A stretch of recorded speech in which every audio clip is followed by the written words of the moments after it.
What you saying, people? Back with a bang. This is the Money Management, back with another video for you guys today. Now, of course, I'm back from my mini vacation, so I'm back bringing you guys the videos, bringing you guys the usual stuff as always. Now, I did think about my YouTube channel while I had a little break, and this is why I say it's good to get a little break sometimes. So I did have time to think about some things, going forward, and we'll see what changes in the near future. But either way, right now, we're back with another video, we're refreshed, we're ready to go again. So in today's video, I'm going to be talking about a few things you can do to prepare yourself for your financial future. Now, the reason I'm going to do this is because I've made some financial mistakes in the past, because obviously I wasn't prepared enough when it came to stepping out in the real world after school, after high school, that kind of thing. And I've done things which, maybe other people have probably made the same mistakes, or maybe they've not made the same mistakes, but I've done things which I think are common mistakes, and that's why in today's video I'm going to be talking about how you can prepare for your financial future. Now, bear in mind, these are things from my experience. For some of you might have done these things and didn't prepare you at all. Some of you might not think these things are relevant. Some of you may have been told not to do these things. Everyone is different, but I'm telling you stuff from my perspective. So we'll dive into all of that on how to prepare for your financial future in a few seconds. But for now, as you guys can see, I'm back in my natural habitat, and that means before bringing you guys a couple of videos while I was away, I need you guys to like, comment, share, and subscribe. Those are the 4 things you guys need to do today. Those are 4 things that won't prepare you for your financial future, but it will prepare you to get some great videos in the future. That is a good thing as well. Now, as well as that, if you're new around here, like I said, please make sure you hit the red button below, subscribe to the channel. YouTube isn't doing its little algorithm thing, cleaning up subscribers, whatever. So if you're new to the channel, want to see this kind of content continuously, subscribe, hit the red button below. It won't cost you a thing. But now, like I said, let me talk about preparing for our financial future. Because as you guys know, this is the money management. So we're going to talk about stuff like finances. And to begin with, one of the first things that I wish I had done early is get a credit card.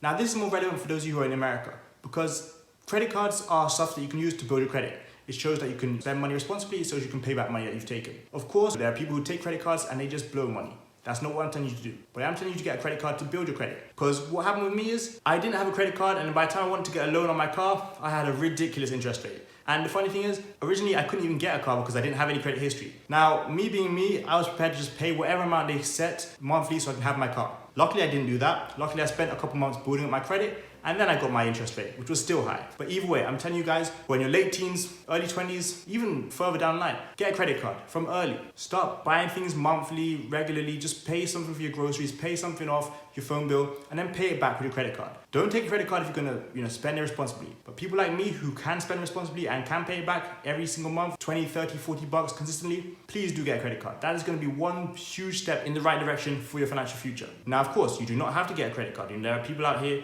who don't want to get a credit card because they don't want to be associated with that kind of thing. That was me in the past. One thing I wish I'd done to prepare myself for my financial future was get a credit card. So please, for those of you who are new around here, those of you who are new to the financial game in your life, get a credit card to start building your credit. Now, the next thing I want to talk about, as always, you guys know this comes up, budgeting, but it's serious. Preparing for financial future, budgeting is essential.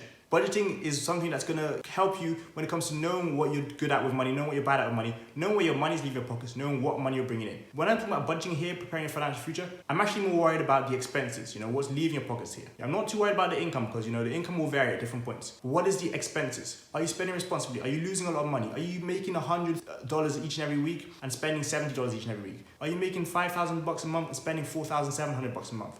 Are you spending responsibly, or are you wasting money on subscription fees, on food, on eating out, on alcohol, on drinking, on stuff which is not helpful for you? What are you spending money on? How will you know what you're spending money on? Purely by budgeting. So for those of you who do not know how to prepare for your financial future, budgeting is the right place to start. Budgeting is something that I wish I'd started earlier as well. Like I said, maybe I started I think about 21 or 22. It would have been more beneficial for me to start that at 18. I didn't spend a lot of money, as a teen, but it would have still been beneficial to budget because I still spent money in places which I didn't need to. I still saved money at times when I maybe didn't need to, and I had more leeway than I thought. Budgeting will keep track of all of that. Hold yourself accountable by budgeting. I'm telling you guys, one thing I really wish I did differently was budget from early. You don't have to do something crazy. You can write it down on a piece of paper. You can write it down in your notebook. You can make an Excel spreadsheet if you want. You can download a guide or a PDF online if you want. But budgeting is essential, especially when you want to prepare for your financial future. The next thing I want to talk about when it comes to preparing for your financial future, having an emergency fund. So for those of you in your teens, this might be 300, 400, maybe even 500 bucks. For those of you who are over 20, over 21, you definitely need to have at least 1,000 bucks. As you guys know, 1 in 3 Americans do not have an emergency fund. Sorry, I had to change the location because for some reason there was someone outside making a lot of noise, trying to get a lot of attention on their motorbike. Maybe they just got a new gift. I don't know. Either way, I had to change location, so at least you understand what's going on. But like I was saying, $1,000. 1 in 3 Americans don't have $1,000 to their name.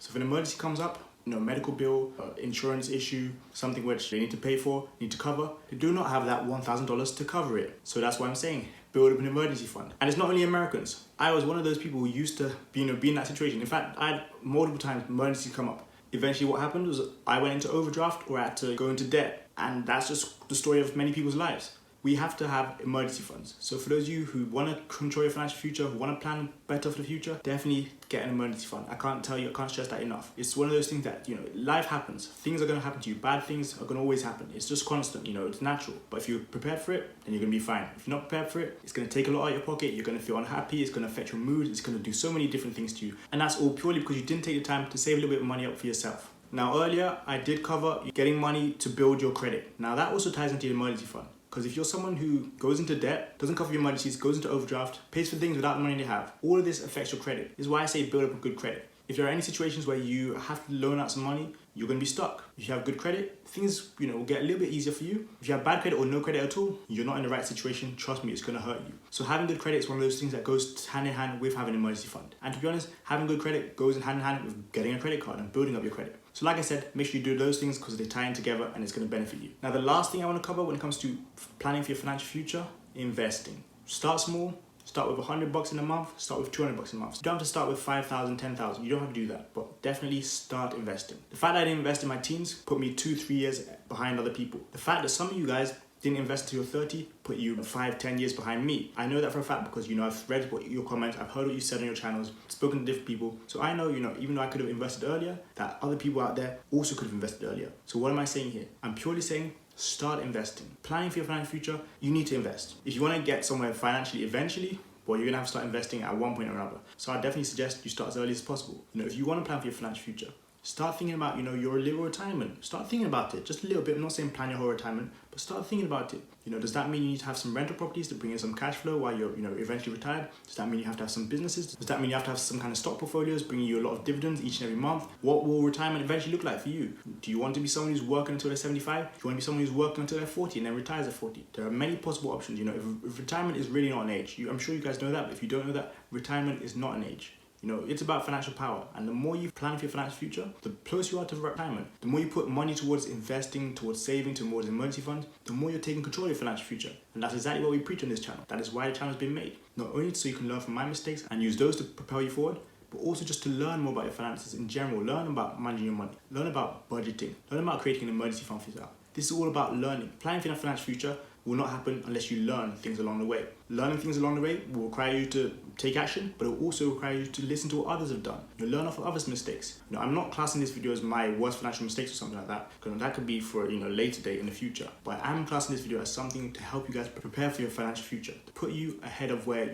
others are at the same age, to make you better off when it comes to your financial future, to take the right steps to improve your life. All of this comes from the things I mentioned in today's video. Building up good credit, because it's going to come in handy. Credit is actually very important, especially in the Western world. Having a credit card, making your payments, not overspending, paying the money you spend back, because again, it's not even your money, paying that money back. Building up good credit. It comes in so many different forms. Having an emergency fund. So when emergencies do come up, you've planned for it. You're prepared for it. They don't come as a shock. They don't ruin you. You don't go into overdraft. You're not stuck. That's why you have an emergency fund. And the same goes for paying down bad debt. Getting rid of debt. If any of you guys have any kind of debt, that's another thing I'll talk about. Get rid of that debt. Honestly, it's going to hold you back. I've had it in the past where I've had bad debt, and even for example, when emergencies come up and you already have bad debt, it's just things that pile on top of each other. So again, if you have any kind of debt, start paying that off consistently. That also builds your credit. You see how lots of these things tie into each other? So I'm saying, pay down your bad debt. Get rid of it if you can. The quicker you get rid of that, another weight is lift off your shoulders. These are the things that we try to do. These are the things that I try and explain to you guys. Get rid of that bad debt. Don't let the financial institutions, the banks, the government, anybody hold you down because of that bad debt. Don't let them have an upper hand on you because of that bad debt. Pay that off. You can go into debt for good things. You can go into debt for investments and other things like that, which we'll talk about in another video. But bad debt, get rid of that as quick as possible. That's my last tip for you. Get rid of that as quick as possible. So there are a few, 6 or 7 different tips and tricks you guys can use to prepare for your financial future. Hopefully you guys are using those to plan for the better life, get you closer to financial freedom, put you on the right path to your goals, your financial dreams. Start thinking about the things which are going to affect your financial future. Start remembering that retirement. Start remembering those times you're going to need to invest money. Start remembering those times where emergency could come up and you're going to have to cover them. All of those are important. That's why I talked about them in today's video. So overall, I hope you guys enjoyed today's video. Please make sure to leave a like, subscribe, comment, share, all the stuff I mentioned earlier. As always, please make sure to check out those links in the description, as I already mentioned. We've got cryptocurrency, we've got stocks there, we've got affiliate marketing, we've got my smartwatch company, we've got a free guide to online business, the first link in the description below. Hope you guys enjoyed today's video. Again, like I said, let me know in the comments all your thoughts for today's video. But that's for today, guys. Thanks a lot for watching. I go into making, you go into making. See you guys tomorrow for another video. Peace.